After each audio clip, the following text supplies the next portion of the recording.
Hello everyone, welcome to Cashcroft TV. My name is Kalen Ashcroft. Thank you very much for watching this episode of Ages of Empires, where we will be going through all the major world empires throughout history. In this episode, we will be covering both the Kingdom of the Franks and the Bulgarian Empire, also known as Francia, or the First Bulgarian Empire, respectively.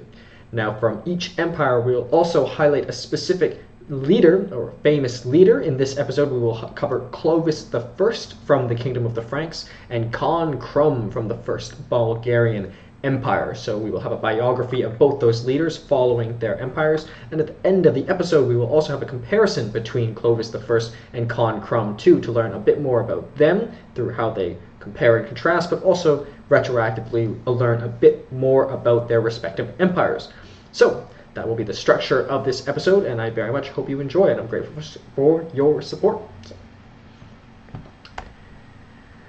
So, the Kingdom of the Franks, often referred to simply as Francia, emerged as a dominant political entity in Western Europe during the early Middle Ages. Its rise and fall are marked by key events, leaders, and transformations, and therefore we will seek to find a history of its rise and fall. So the Kingdom of Franks, a little more background, also known as the Frankish Kingdom as well, or as mentioned, Francia, was the largest post-Roman barbarian kingdom in Western Europe. Very important to note. It was ruled by the Frankish, Merovingian, and Carolingian dynasties during the early Middle Ages. Francia was among the last surviving Germanic kingdoms as well from the Migration era. As for the rise of the Franks were a Germanic tribe, so they're originally from Germany, or not Germany, it wasn't Germany at the time, but they came from the east and settled in this area, so they're a Germanic tribe.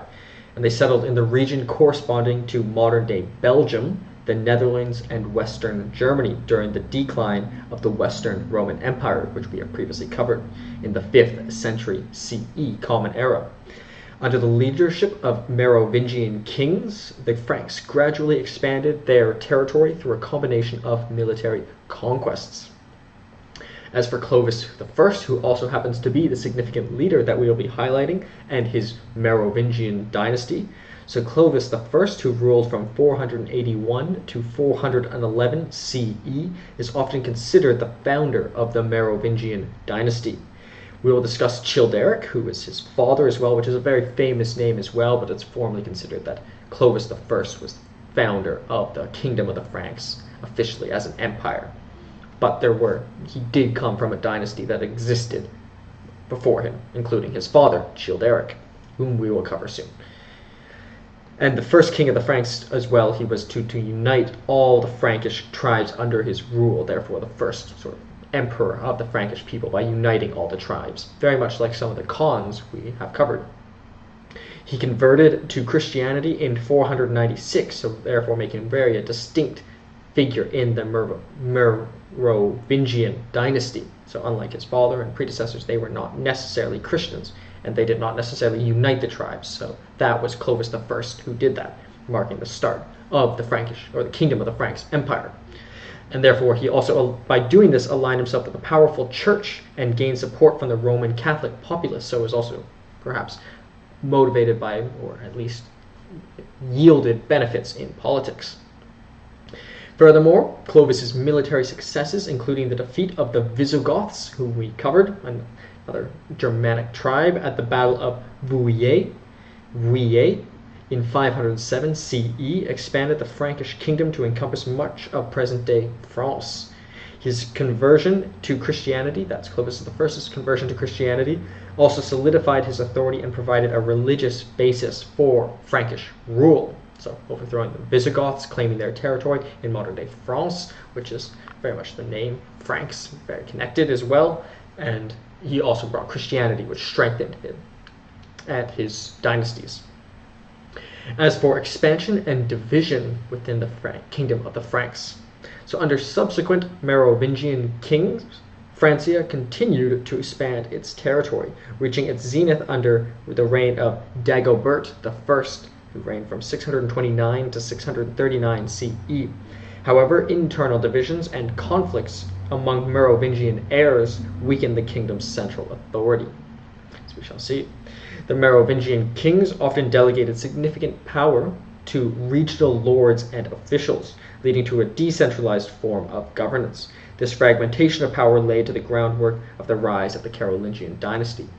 In On the Old Regime in the French Revolution by Alexis de Tocqueville, he notes that one of the causes of the downfall of the French old regime was that the monarch sort of got rid of the aristocrats and the lords and the fiefs, etc. So it was just him unseparated from the masses, and therefore without that sort of buffer of people who also support the crown, it collapsed. But here is sort of the opposite, where he's maybe giving too much power to, or the Merovingian dynasties gave too much power to regional lords and therefore lost that central authority.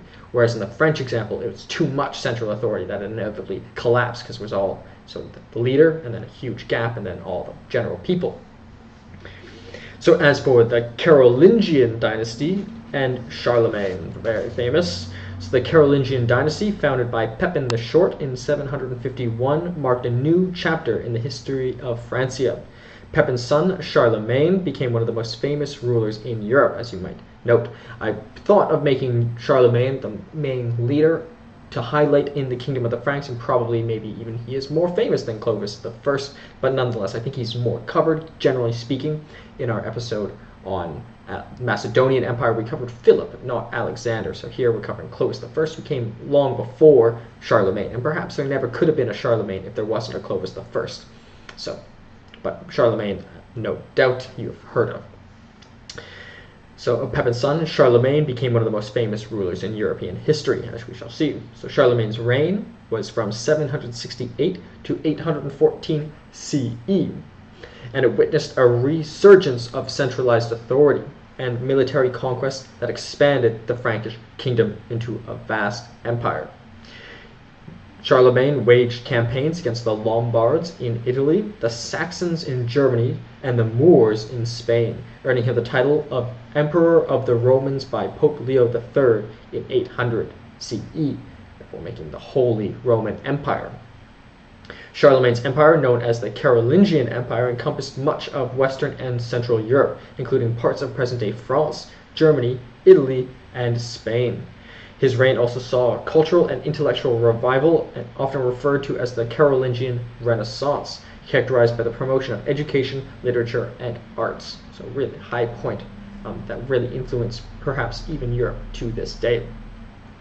But nonetheless, division and decline came to this powerful empire. Following Charlemagne's death in 814 CE, his empire was divided among his grandsons in the Treaty of Verdun in 843 CE. This division led to the formation of West Francia, later France, Middle Francia, and East Francia, which became the Holy Roman Empire, which we shall cover soon in a separate episode. So Charlemagne, so the Holy Roman Empire gets that name because Charlemagne was named emperor by the Pope, Emperor of Rome, but the Holy Roman Empire we will cover in its own episode. As for the division of the Carolingian Empire, which followed this division amongst the grandsons, so the Carolingian Empire weakened the central authority of Francia and contributed to a period of instability and conflict. The weakening royal power allowed local nobles to assert greater autonomy, leading to the rise of feudalism. So this feudalism tradition later comes to, for example, England. So learning law, for example, the laws of England and the laws of Canada, that the feudal system dates back to Germany, so maybe dating back even to this time when, after this void of power, the kingdom of Francia divided amongst the three areas. Therefore, this rise of feudalism that bases its sources from Germany. So thus, while Francia's political unity disintegrated and centuries following the Carolingian period, its cultural and linguistic legacy endured. The Kingdom of the Franks played a pivotal role in shaping of Western history and Western Europe during the early Middle Ages, leaving a lasting impact on the region's cultural, political, and social development. A very, very important period in history and a very, very important peoples. Among two of the most famous leaders of all time, Clovis I and Charlemagne. So now to focus explicitly on Charlemagne, the founder of the Frankish kingdom. So Clovis the First, which I think is quite a nice name. I like the letter C because my name starts with C, but it's like a Clover. I think it's quite a regal name, and no doubt so because he was regent. So Clovis was the first king of the Franks to unite all the Frankish tribes under one ruler, changing the form of leadership from a group of petty kings to rule by a single king, and ensuring that the kingship was passed down to his heirs. So formally starting it as a kingdom by uniting the tribes of the Franks. He is considered to have been the founders of the Merovingian dynasty, different from the Carolingian dynasty of Charlemagne, which ruled the Frankish kingdom for the next 2 centuries, 200 years. Clovis is important in the historiography of France and as the first king of what would become France. So in French history, as we even study, I've been fortunate to study in France, it usually starts with Clovis the First. So as for his early life and rise to power. So Clovis the First, also known as Chlodovec or Chlodwig in Old Frankish, was born around 466 CE, Common Era, in what is now modern-day Belgium in northeastern France, or northeastern France, so 2 separate places. He was the son of Childeric, so I find this name quite famous, but Childeric is mostly famous because he was the father of Clovis the First, a Frankish king of the Merovingian dynasty. Clovis grew up in a tumultuous time, witnessing the decline of the Roman influence in Gaul and the rise of various Germanic tribes vying for power. Chlodio's successors are obscure figures, but what can be certain is that Childeric I, possibly his grandson, ruled the Salian kingdom from Tournai as Vodoratus of the Romans. So his father was quite a prominent ruler. Childeric is chiefly important to history for bequeathing the Franks to his son Clovis. So his father is mostly famous through his connection to his son, who began an effort to extend his authority over the Frankish tribes and to expand their territorium south and west into Gaul. Clovis converted to Christianity, as noted, and put himself on good terms with the powerful church and with his Gallo-Roman subjects. So in 481 CE, going back to his early life, at the age of 15, Clovis succeeded his father as king of the Salian Franks, one of the many Frankish tribes. So coming from royal blood, but still one among many royal families and many tribes. Despite his youth, Clovis proved a skilled military leader and diplomat, quickly asserting his authority over neighboring tribes and consolidating his power within the Frankish realm. As for his military conquests and unification, one of Clovis's most significant military achievements was his victory over the Romanized Gauls and the defeat of the last Roman ruler in Gaul, Syagrius, at the Battle of Soissons in 486 CE, so defeating powerful achievements against the Romans, who were quite a formidable, or certainly a formidable opponent. This victory solidified Clovis's control over much of the northern Gaul, establishing him as the dominant ruler in the region. So it must be noted that these are the famed barbarians that the Romans were always talking about fighting. The barbarians, they basically considered anyone who was non-Roman, but the Franks were probably the most formidable, or at this time, the most formidable opponent, or one of. As for Clovis's military campaigns did not stop there. Over the next few decades, he waged numerous wars of conquest against neighboring Germanic tribes, including the Alemanni, Burgundians, and the Visigoths. Through a combination of strategic alliances, military prowess, and political acumen, Clovis expanded the borders of the kingdom, eventually ruling over much of modern-day or present-day France and part of Germany, and Italy as well, parts of Italy. As for his famed conversion to Christianity, one of the most pivotal moments in Clovis's life, and perhaps European history, came in 496 CE when he converted to Christianity. According to historical accounts, Clovis's conversion was influenced by his wife, Clotilde, who herself was a devout Christian. Clovis's decision to embrace Christianity had significant political implications, as it helped him garner support from the Roman Catholic Church and Romanized population of Gaul. As for Clovis's baptism, which took place in the Reims on Christmas Day, was a highly symbolic event that marked the beginning of Clovis's alliance with the church and his transformation to a Christian king. A very key moment in European and certainly the Kingdom of Frankish history.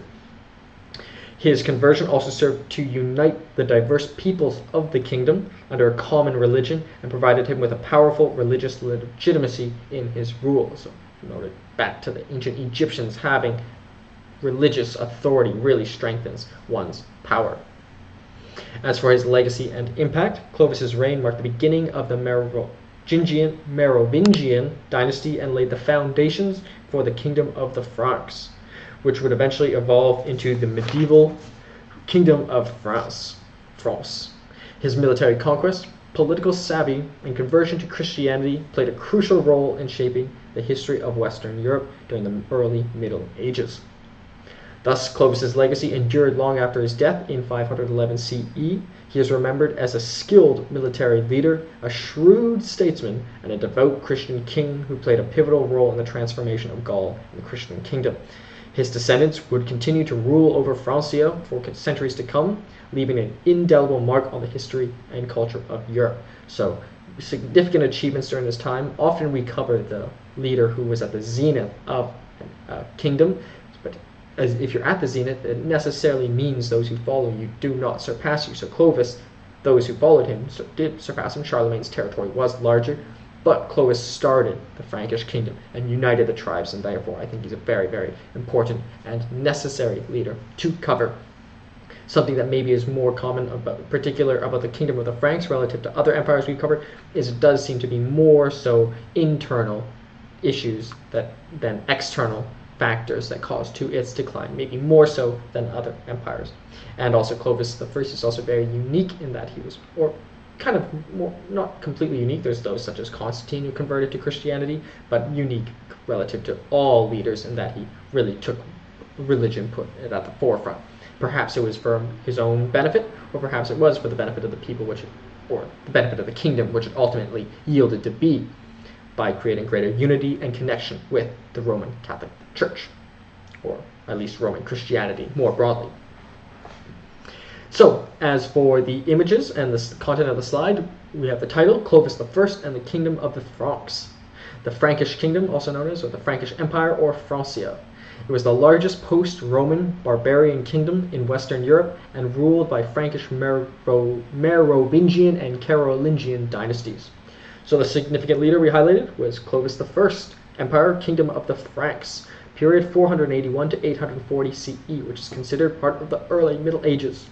The modern locations include France, Germany, Deutschland, Belgium, Luxembourg, Netherlands, Switzerland, and Italy. Germany and Deutschland are the same country. Deutschland is Germany and Deutsch in German. Million square kilometers, 1.2, quite large. I'd say maybe about average for the empires we've covered. Some have gotten up to 5. The largest we've covered would be such as the Abbasid, which got up to 11. Those were tied for 7th place, but nonetheless 1.2 is still very massive, and this was not easy. Unpopulated regions, for example, they had to fight against the Romans to achieve such territory, for example. The equivalent in million square kilometers is 0.46. Percent of the world is 0.89%, so not quite 1%. That excludes Antarctica, but this is Europe. It wasn't easy areas to conquer at the time. The capitals were, first, Tournai was the capital from 481 to 508 CE, Paris, ancient capital, in 508 to 771 CE, and Aachen in 771 to 840 CE. The government was a monarchy, as necessary by Clovis I, who made it his descendants, his heirs, solidified the throne, made it a kingdom officially of the Franks. Common languages included West Germanic languages, Frankish dialects and others, Gallo-Romance languages, Slavic languages, and medieval Latin. Religion was Chalcedonian Christianity. Population is 8.12 million. As for Chalcedonian Christianity, so the type of Christianity that Clovis I adopted is a term referring to the branches of Christianity that accept and uphold the theological resolutions of the Council of Chalcedon, or the Fourth Ecumenical Council, held in 451 CE. So therefore, also Chalcedonian Christianity is upheld by Catholicism. So Catholicism is a subset of Chalcedonian Christianity. That's why I didn't want to necessarily say they were all Catholic. But it also is Eastern Orthodoxes were also Chalcedonian Christians, and Protestants are also Chalcedonian Christians. So that is actually 95% of all Christians, or over 95% of all Christians, are Chalcedonian Christianity. So that is what that is. And as population was likely between 8 and 12 million, much smaller than, for example, France today, or all the countries of Europe that they ruled in, or most of the countries they ruled in today, larger than Luxembourg, but nonetheless quite significant for the time. Canada's 36 million, California's 36 million, so smaller than that country and that province for some references. The United States is about 360 million, so much smaller than that as well. So in terms of images, in the top left we have an image, the partition of the Frankish kingdom among the 4 sons of Clovis, with Clotilde, his wife, presiding. So we can see his wife there. Allegedly she's in the image, but I don't see her. I guess maybe she's off to the far left. I imagine that would be her. I actually did not even crop that, but I don't see her there. But I suppose that would be her off to the left. But nonetheless, there are her 4 sons with the 4 crowns, and that's one of the partitions. So not only under Charlemagne's partition amongst his grandsons, but there were also partitions under Clovis as well. So common theme throughout the kingdom of the Franks is difficulties with succession and dividing the empire. And that this is found in Grande Chronique de Saint-Denis in the Bibliothèque Municipale de Toulouse in France. To the right of that, we have some more information. So the currency they used was the denier. It was preceded by the Western Roman Empire, the Frisian Kingdom, Germania, Kingdom of the Burgundians, and the Kingdom of the Visigoths, which we covered, and Almania. It was succeeded by West Francia, Middle Francia, and East Francia after the division. So below that we have an image of, the baptism of Clovis on an ivory book cover circa 870 CE. So the famous baptism, very key point in his history, the history of the Kingdom of the Franks, and European history generally. To the right we have this very heroic looking painting by Clovis I leading the Franks to victory in the Battle of Tolbiac in Ari Scheffer's 1836 painting. So quite a while later, showing he's still glorified and still heroified.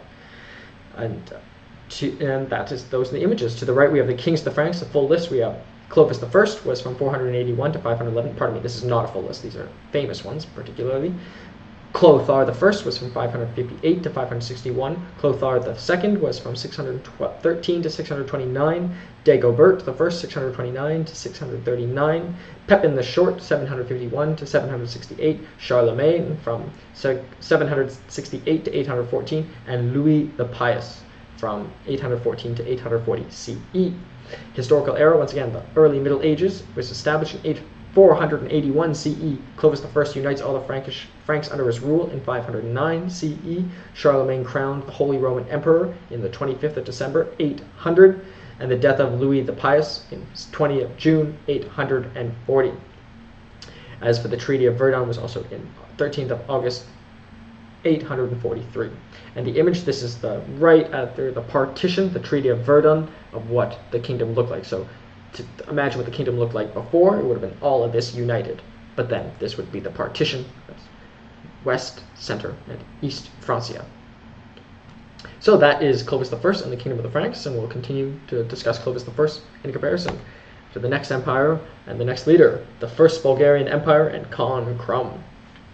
So the Bulgarian Empire, also known as the First Bulgarian Empire, rose to prominence in the Balkans during the early Middle Ages, exerting significant influence over the region before eventually succumbing to external pressures and internal divisions. Therefore, we seek to find a history of its rise and fall.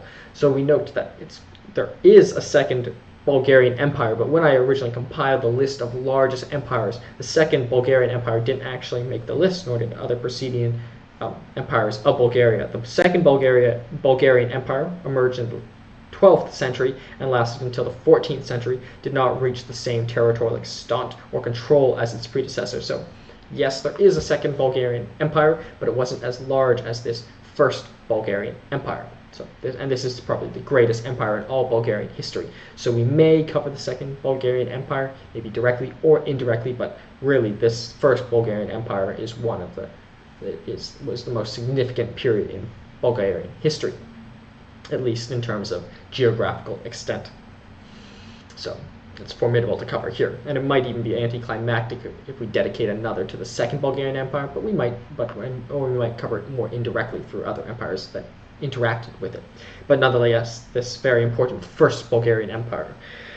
So the First Bulgarian Empire was a medieval state that existed in southeastern Europe between the 7th and 11th centuries CE. It was founded in 680 or 681 after part of the Bulgars led by Asparuh moved south to the northeastern Balkans. There they secured Byzantine recognition of their right to settle in the Danube by defeating, possibly with the help of local South Slavic tribes, the Byzantine army led by Constantine IV. During the 9th and 10th century, Bulgaria, at the height of its power, spread from the Danube bend to the Black Sea, and from the Danube Dnieper River to the Adriatic Sea, and became an important power for the region, competing with the Byzantine Empire, which we have covered. It became a foremost cultural and spiritual center of South Slavic Europe throughout most of the Middle Ages. It became the foremost cultural and spiritual center in Slavic Europe during most of the Middle Ages. A very, very important empire, and sort of its history still continues into the Second Bulgarian Empire and even into history today. So as for the rise of the Bulgarian Empire, so we'll just call it the Bulgarian Empire for now, not put the first every time. If we say Bulgarian Empire, we're referring to this one. So the rise of the Bulgarian Empire from the 7th and 9th centuries. So the Bulgarian Empire's origins trace back to the Bulgar tribes, a Turkic-speaking people who migrated from Central Asia to Eastern Europe in the 7th century. It was led by the ruler Asparuh. The Bulgars established a powerful state in the Danube River region, laying the foundation of the Bulgarian Empire. So sort of this not mythical leader, but the significant leader, Asparuh of the Bulgars, established this settlement on the Danube River. It's what traces the origins. So as for establishment, in 681 CE, Asparuh negotiated a treaty with the Byzantine Empire, securing recognition of the First Bulgarian Empire's autonomy. The capital was established in Pliska, and the Bulgarians adopted Christianity under Boris I in 864, further solidifying their position in the region. So kind of like a Clovis I, but many years later, or significant time after Clovis I, however, converting to Christianity, but nonetheless similar trajectory that we experienced with the Kingdom of the Franks. Whereas the Kingdom of the Franks interacted with the Western Roman Empire, the First Bulgarian Empire interacted with the Byzantine Empire, and both of them later adopted Christianity. So, interesting parallel. As for expansion, under rulers such as Khan Krum, who ruled from 803 to 814 CE, and Tsar Simeon I, who from 893 to 927 reigned, the Bulgarian Empire expanded its territory through military conquests, reaching its zenith during the reign of Simeon I. The empire extended from the Carpathian Mountains in the north to the Aegean Sea in the south, and from the Adriatic Sea in the west to the Black Sea in the east. So very massive territory, at least for the time, or for the region, pardon me. As for the Golden Age and cultural flourishing in the 9th and 10th centuries CE, as a cultural and intellectual center, the Bulgarian Empire experienced a period of cultural and intellectual flourishing during the 9th and 10th centuries. Preslav, the capital established by Tsar Simeon I, became a renowned center of learning and arts, earning it the title the Second Constantinople, a very significant achievement. As for during the peak of the First Bulgarian Empire, which occurred during the late 9th and early 10th centuries under rulers like Simeon I, also known as Simeon the Great, the population is thought to have been ranged between 2 and 4 million people. As for Christianization and religious influence, Bulgarian Orthodox Church was established in 870 CE under the guidance of Boris I. So this famous Bulgarian Orthodox Church, which still exists today, was founded under the guidance of Boris I in 870 CE. The church played a crucial role in consolidating the empire's identity and fostering cultural development. As for literary achievements, the creation of Cyrillic alphabet by the Byzantine scholars Cyril and Methodius, Cyrillic from Cyril, Cyrillic, in the 9th century facilitated the spread of Christianity and literacy in the Bulgarian Empire, so adopting this Cyrillic text. Bulgarian scholars further developed the script, leading to the creation of a rich literary tradition, which can still be accessed today. But as for the decline and fall, beginning in the 11th century CE, starting with internal strife, the latter half of the 10th century saw internal strife and dynastic conflicts weaken the Bulgarian Empire. Rival factions vied for power, leading to political instability and fragmentation, a very common theme amongst these powerful empires that slowly decline. Furthermore, there was external factors here, more so maybe than the Frankish kingdom, with the Byzantine encroachments. So the Byzantine Empire, which lasted longer than the Western Roman Empire, seeking to regain control over the Balkans, launched a series of military campaigns against the Bulgarian Empire. The decisive Battle of Kaledion in 1014 CE, in which the Byzantine Emperor Basil II defeated the Bulgarian forces, marked a significant turning point. So 1014, a very significant loss. As for the later conquest of Byzantium, despite occasional revivals of Bulgarian power, such as under Tsar Samuel in 997 to 1014 reign, the empire continued to decline.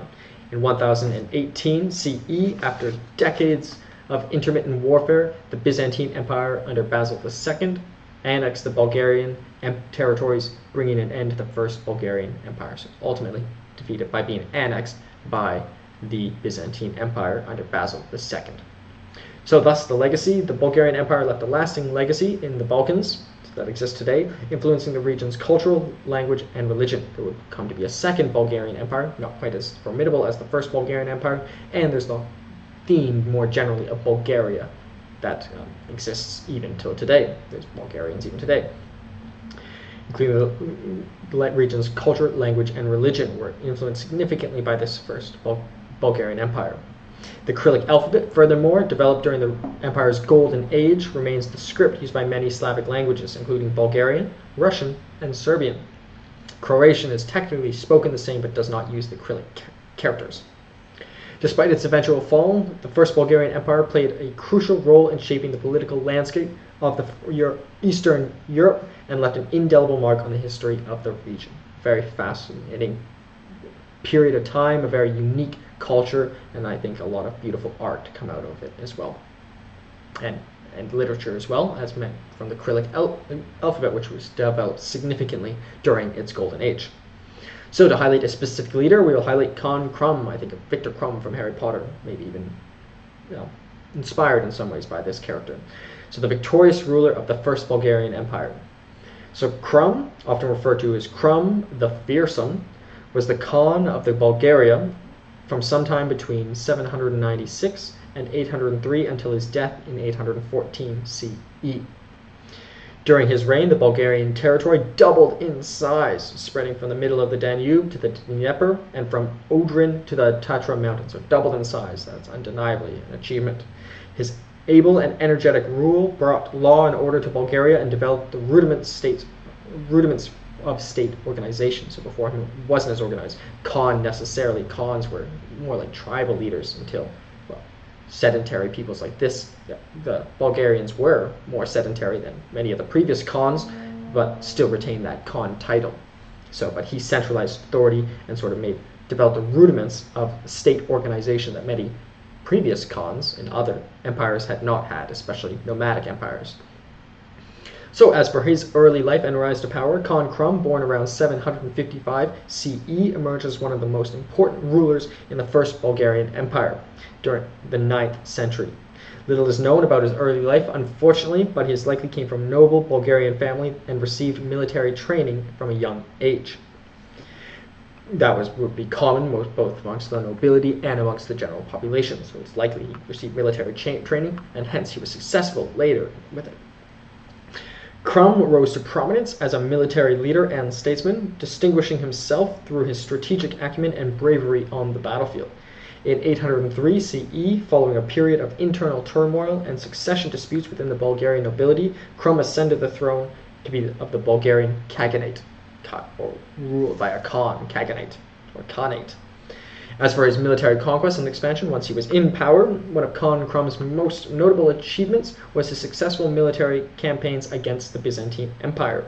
Bulgaria's powerful neighbor in the south that would many years later ultimately annex them, but Khan Krum fared much better than his successors many years later. Krum sought to expand Bulgarian territory and assert Bulgarian dominance over the Balkans. Under Khan Krum's leadership, the First Bulgarian Empire experienced a period of territorial expansion and military conquests. Krum's forces inflicted several decisive defeats on the Byzantine armies, capturing significant fortresses and territories in Thrace and Macedonia. As we noted, the Byzantine Empire was, even after the Republic, after the Kingdom, after the Republic, after the Roman Empire, divided into the Byzantine Empire. So that's thousands of years of military expertise that the Bulgarian Empire was able to, or under Khan Krum, was able to succeed against. As for his famous siege of Constantinople, Khan Krum's most famous military campaign was the siege of Constantinople, the capital of the Byzantine Empire, to the capital of the Byzantine Empire in 813 to 814 CE. Krum laid siege to the city, hoping to capture it and establish Bulgarian control over the Byzantine Empire. So a very huge achievement to capture, or to lay siege at least on the capital of the Byzantine Empire. While the siege ultimately failed to capture Constantinople, at least they made it there, Krum's forces inflicted heavy casualties on the Byzantine defenders and demonstrated the military might of the Bulgarian Empire. So it made it all the way to the capital of the Byzantine Empire, Constantinople, and even did significant damage. The siege of Constantinople remains one of the most renowned episodes in Krum's reign and solidified his reputation as a formidable warrior and leader. Or even Khan Krum the Feared was his title. Or the Fearsome, pardon me. Nonetheless, as for his death and legacy, tragically, Khan Krum's reign was cut short by his untimely death in 814 CE, possibly due to injuries sustained during the siege of Constantinople. So maybe it was a victory at too great of a cost. There's a term, a Pyrrhic victory, which is a victory at a great cost. This is maybe not even a Pyrrhic victory because it was too great of a cost, maybe too many wounds. But his successors still continued the state, but maybe he went a little too far, or maybe should have been slower in attacking Constantinople. Despite his relatively brief rule, Krum left a lasting legacy nonetheless as one of the most heroic and influential rulers of the First Bulgarian Empire. He's expanding it twofold and laying siege on Constantinople, probably the most formidable capital at the time. Krum's military conquests and territorial expansion strengthened the Bulgarian Empire and secured its position as a dominant power in the Balkans. His bravery, leadership, and strategic vision inspired generations of Bulgarians and earned him a place of honor in Bulgarian history and folklore. Khan Krum's legacy thus endures as a symbol of Bulgarian independence, resilience, and martial prowess. So independence is a very key element that he manifests, as by opposing and going even fighting the Byzantine Empire. And thus his heroic deeds and achievements continue to be celebrated in Bulgarian culture and serve as a source of national pride to this day. So that is the very fascinating Khan Krum and the First Bulgarian Empire, I find. As for the content of the slide, the title, Khan Krum and the First Bulgarian Empire, also known as the largest Bulgarian state in history. It was the foremost cultural and spiritual center of South Slavic Europe for most of the Middle Ages. The significant leader was Khan Krum. Empire was the First Bulgarian Empire. The period was 681 to 1018 CE, which is considered the Middle Ages, slightly after the early Middle Ages, which was the Kingdom of the Franks. Modern locations include Bulgaria, Romania, Greece, Macedonia, and Serbia.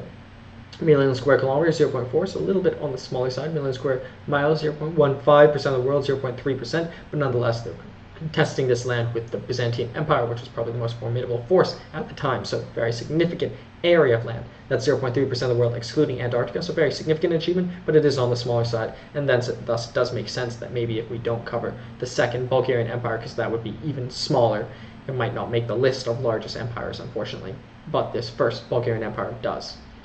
And that's not to say the Second Bulgarian Empire did not exert still a very significant influence, but we're already covering a very large number of empires, and we have to draw a line somewhere. As for the capital city, we have Pliska was the capital from 681 to 893 CE, Preslav 893 to 972 CE, Skopje 972 to 992, Ohrid 992 to 1015, and Bitola 1015 to 1018 CE. Also, I think that by covering this First Bulgarian Empire, we also need to emphasize how really important it was. By covering maybe successor states, we might even be discounting the importance of the First Bulgarian Empire, but we might still cover it. As for common languages, Bulgar, Slavic, Byzantine, Greek, Balkan Latin, Old Church Slavonic was also the official language from 892 CE onwards. Religions was Tengrism, Slavic paganism from 681 to 864 CE, and Orthodox Christianity, which was the state religion under Boris II from 864 CE. Or was it Boris I? Either way, Boris I. I believe it was Boris II. And the population was likely between 2 and 4 million people. Let's see if I can find if it was first or second. I'll not be able to find it. Okay, nonetheless, images we have in the top left, pardon me, if it is Basil I or Basil II, we will, it's one of the two. So in the top left, we have an image of Khan Krum, who feasts with a skull cup of Nicephorus after the victory of Verbitsa Pass, found in the Manassas Chronicle. So drinking from a skull cup, showing he is called Khan Krum the Fearsome. To the right of that, we have some more information. Preceded by the Byzantine Empire under the Heraclean dynasty, and the Old Great Bulgaria had also preceded it. Succeeded by the Bulgaria as a theme, so Bulgaria still existed after, and also the Second Bulgarian Empire did come as well after. To the right of that, we have Emperor Simeon I, where it reached its zenith, but necessarily declined after, with a Morning Star of Slavonic, from the Morning Star of Slavonic literature, painting by Alphonse Mucha. So you kind of get a picture of the luxury that he lived in, and the image of what the zenith might have looked like in one of their palaces. And to the right of that, we have a part of the Plikska fortress, which was their first capital, showing great workmanship that their structure would have had, and also showed that if they're building such powerful fortresses, obviously they necessarily were in a lot of military conflict. Above that, two significant monarchs. The first was Asparuh from 681 to 700 CE, and Ivan Vladislav was the last from 1015 to 1018 CE. Significant events: we have Asparuh defeats the Eastern Roman Empire at the Battle of Ongal in 680. New Bulgarian state recognized by Eastern Roman Empire in the 681. Christianization in 864. Adoption of Old Bulgarian as a national language, 893. Simeon I assumes the title of Tsar or Emperor in 913, changing the title from Khan to Tsar. But then the theme Bulgaria established in the Byzantine Empire in 1018 CE. So after it was annexed by the Byzantine Empire, the theme of Bulgaria still exists in the Byzantine Empire for some time, and maybe even throughout. And the map, we have a very detailed map here. The Bulgarian Empire, as you can see here, encroaching on the Byzantine Empire. Ultimately, the Byzantine Empire would fight back and annex it. We have Sicily here, the Kingdom of Italy, for example, Bavaria, East Francia, as we said, after the division between West, Central, and East Francia is over here. Moravia, the Magyars, the Hungarians, that would later be the Croatians here, similar languages, Serbian as well. Serbian and Bulgarians adopted the Cyrillic, which and the Croatians use the Latin characters to this day. And this image here we also have is part of me almost missed. Khan Omertag was the first Bulgarian ruler known to have claimed divine origin in the Madrid Skylitzes. Very important event to claim divine origin, as mentioned, for example, with Clovis I. It gives them divine right of kings. But I also think the way he is dressed is sort of how I envision the old Bulgarian style, the reds and the sort of dragon connections, etc. Also a theme in Romania as well. So that is the very fascinating, in my opinion, Khan Krum and the First Bulgarian Empire. Now we will move to a comparison between the two important leaders. So Clovis I of the Kingdom of the Franks and Khan Krum of the First Bulgarian Empire. So the military achievements to start. Both Clovis I and Khan Krum were renowned for their military prowess and strategic victories. They successfully expanded their respective empires through military conquests and alliances, solidifying their authority and influence in their regions. Maybe their style was a bit different, where Clovis I was uniting tribes of the Franks and then conquering, whereas Krum sort of just expanded his place twofold and made it all the way down to Constantinople. So maybe a difference between uniting and necessarily conquering, maybe slightly different. But that doesn't say Clovis I did not conquer, or Krum was not capable of uniting as well. As for their different rises in power, Clovis I and Krum both rose to power during periods of political instability and succession disputes within their respective kingdoms.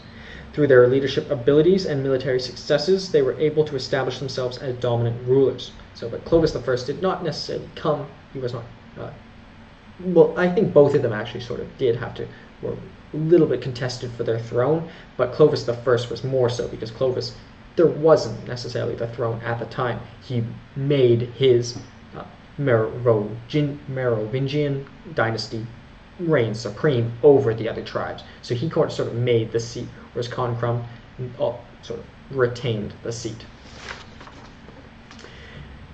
Furthermore, Clovis I and Krum both had significant interactions with religion, as noted. Clovis's conversion to Christianity and his alliance with the Roman Catholic Church helped legitimize his rule and garner support from the Christian population. While Krum ruled over a predominantly pagan population, Christianity would come till later, he did not undergo a similar religious conversion himself. That would be later with Basil. I still cannot find it. Oh, pardon me, it was Boris I. I've been messing that up so many times. I can't go back and change it, but I meant Boris I brought Christianity to the First Bulgarian Empire. But that was not Krum. So Boris I might have been more like Clovis I. As for some contrast, like as mentioned, their religious conversion, Clovis I converted to Christianity, aligning himself with Rome and the Catholic Church and utilizing religion as a tool for political consolidation. In contrast, Krum's reign did not witness a mass conversion to Christianity, and he maintained a predominantly pagan kingdom. As for their cultural impacts, while both rulers left a lasting impact on the history of their respective peoples, Clovis I's conversion to Christianity and his role in shaping the culture of Western Europe during the early Middle Ages are more profound and enduring influence compared to Krum's reign, who may be a more successful military leader, or at least he expanded his empire twofold. But then again, Clovis I made his empire, which is celebrated but Krum is more celebrated for his military achievements, whereas Clovis is celebrated for his military achievements and other things more so. Also, notable difference, their geographical context. Clovis ruled over the Kingdom of the Franks, which encompassed present-day France and parts of neighboring regions. Krum, on the other hand, ruled the First Bulgarian Empire, which was situated in the Balkans and exerted influence over their territories in Eastern Europe. But both of them sort of interacted with either the Western Roman Empire or the Eastern Roman Empire, and sort of had a similar motion, and also similar opponent as well. So thus, Clovis I and Krum, their similarities and differences are highlighted by their backgrounds, achievements, and legacies, providing a comprehensive understanding of how they're different and similar, but nonetheless they're both very significant and great leaders, and in my mind, very inspiring at least. Obviously not necessarily ethical in all their actions, but at least people who influence the world and influence history for generations and generations to come, and their impact probably still exists today in Europe, and necessarily probably in France and Germany and Bulgaria, for example, and probably all of Europe, and probably even the whole world. So nonetheless, thank you very much for watching and or listening to this episode of Ages of Empires. My name is Kalen Ashcroft. In this episode, we covered the Kingdom of the Franks and the First Bulgarian Empire. We also covered Clovis I and Krum from the two empires, respectively. Thank you very much for your support, and I'd be very, very grateful if you continue to provide it. Thank you so much.